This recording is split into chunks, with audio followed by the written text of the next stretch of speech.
Hello everyone, and welcome back to On and Off the Workbench. Today we're back on the workbench, and in front of us we have a 26-year-old Traxxas. Got a little rough with it the other day when we were out playing. I've got a pulled out tie rod end, I've got a leaky shock, I got a bearing going south on me, and some general maintenance and upkeep that I'm going to do to it.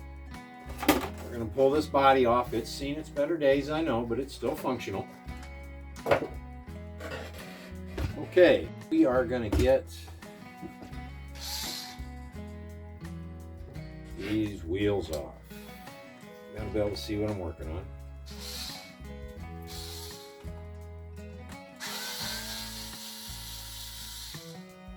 Here in a few moments, I'm going to bring you guys down to bench side so that you can see a little bit more what we're doing.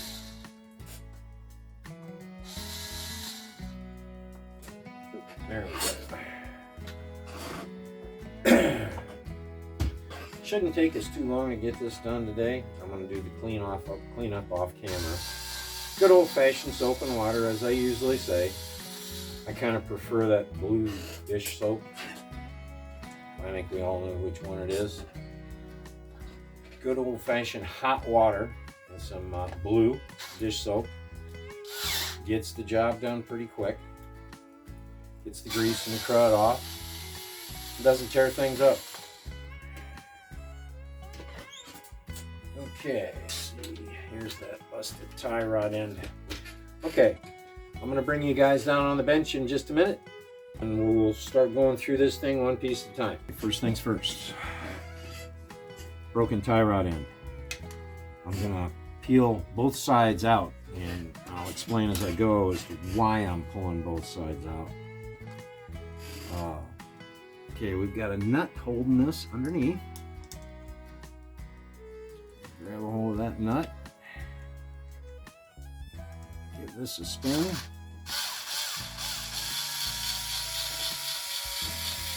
Alrighty. Should be able to pull this right on out. Okay. That is the offending part. Yep. Hold it dead out of there. Okay. I'm going to continue on and get the rest of these parts. These are a little bit more interesting. This is a tiny little socket head screw. It's a button head. And boy, I tell you what, that little booger is tiny. Probably ought to just change them out to a more appropriately sized Allen head. But it is what it is. They're backed up with nylon locking nuts. Okay, so now we've got this and this, and we're going to go all the way around, and we're going to pull this one off as well.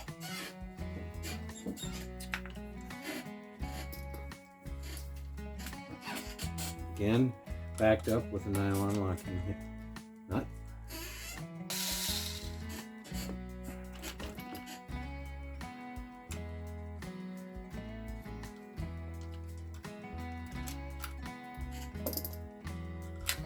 Alrighty.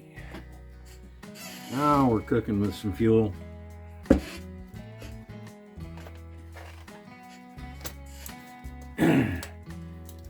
Absolute necessity if you're going to be working on these little cars for any amount of time.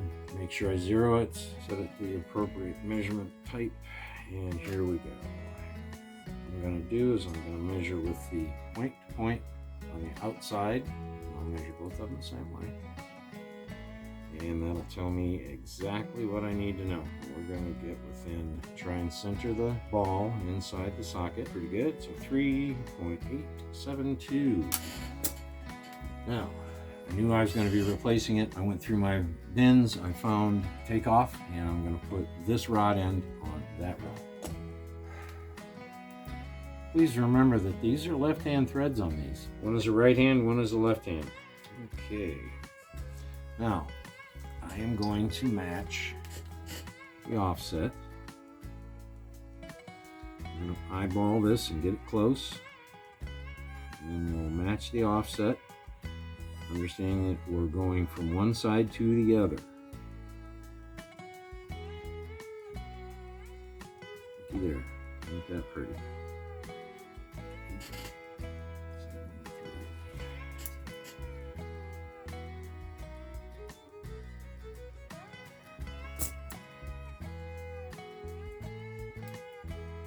Oh man, you never get any luckier than that again in a million years. Okay, we're dead on. And all we have to do is put it back on. Simple, easy peasy. We're going to check our angle after we get these back on. Make sure everything's where it needs to be. I'm going to center up my servo just to make things easier for me. And we're going to start on the inside. This is kind of going to get a little bit interesting because getting that nut on there. Wish me luck, we're going in. A lot of these folks on these YouTube channels, they don't show you all this stuff that you have to do to get this stuff to work. If I got it here on this channel, you're going to see it. And I'm a shaky-handed old man, but I still try.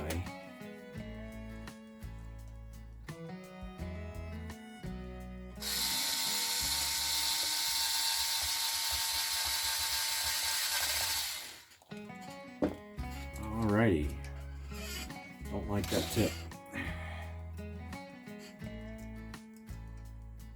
Yeah, that feels much better. It's always good to have a good set of screwdriver bits, all different sizes. Gotta make sure we're in here right. Okay. Moving to the outside.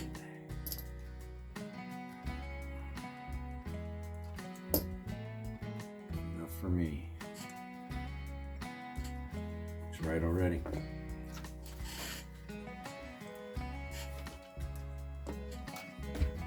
Alright. Man, that thing took a beating, guys.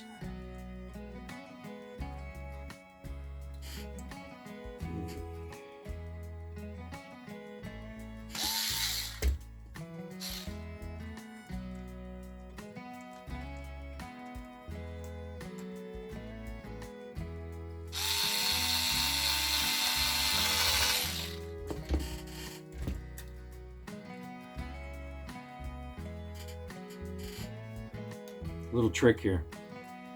This screw is actually threaded into this piece of polymer, and as you turn it, it goes down. Well, you've got to get it all tight, but it's nice to be able to keep those threads in there. So what I'm going to do is I'm going to run this screw down until it pokes this little head out down here at the bottom of this ball connection. I'm going to square it up. I'm going to thread this on.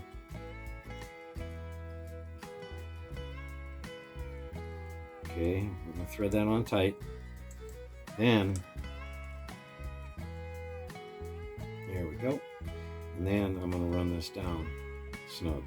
And then I'm going to give it a turn at the last. There we go, on the nut itself.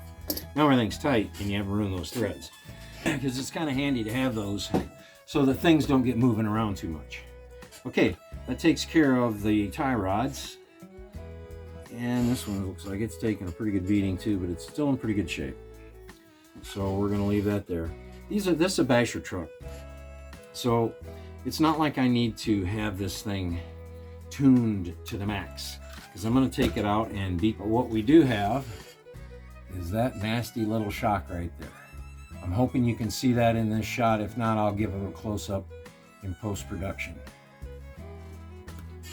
All right, let's pull this shot so you guys can see it.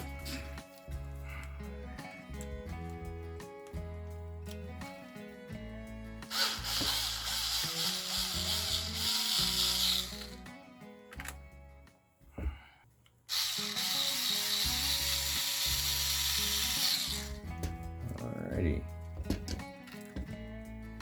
Okay, don't forget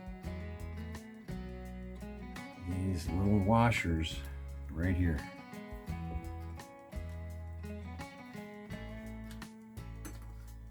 Okay, I can see what's wrong with it right away. That shock is seriously bent, and the cap is popped, so it's going to be off to the parts bin. Don't think I've got another shock shaft. May have to go to the hobby shop and get some parts. I hope you guys can see that. It is definitely bent. We might be upgrading the shocks on this truck after all these years. I went to the aluminum caps quite a while ago, but I've never hit it that hard before. It was a wicked curb.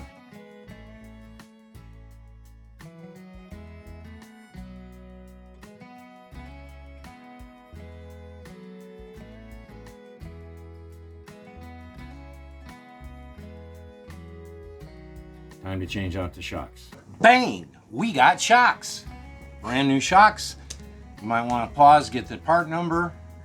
I'm not going to take you guys through the shock building process today.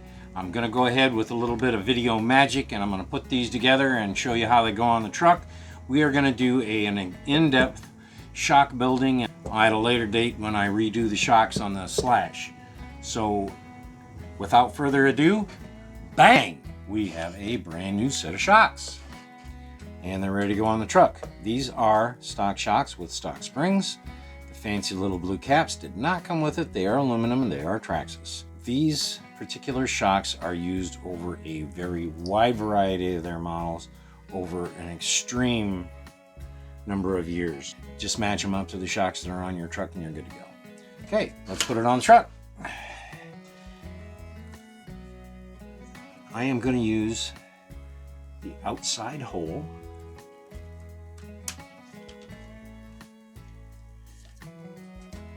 If you're not used to using a power drill, don't.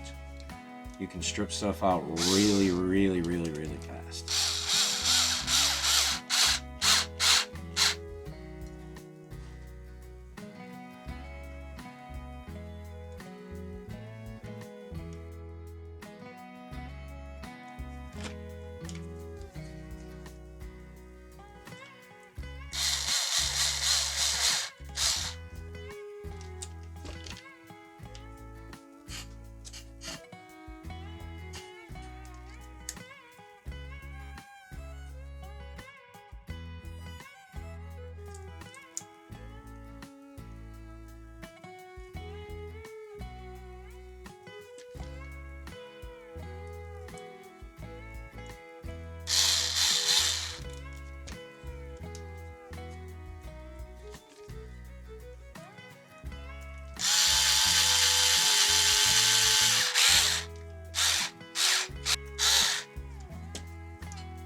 Okay, new shocks.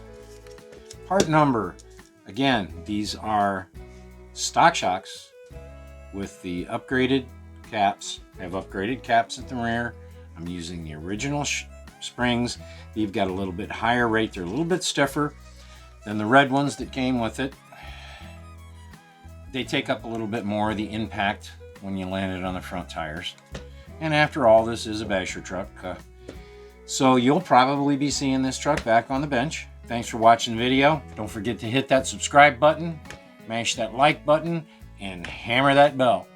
And we'll see you back on and Off the Workbench next time.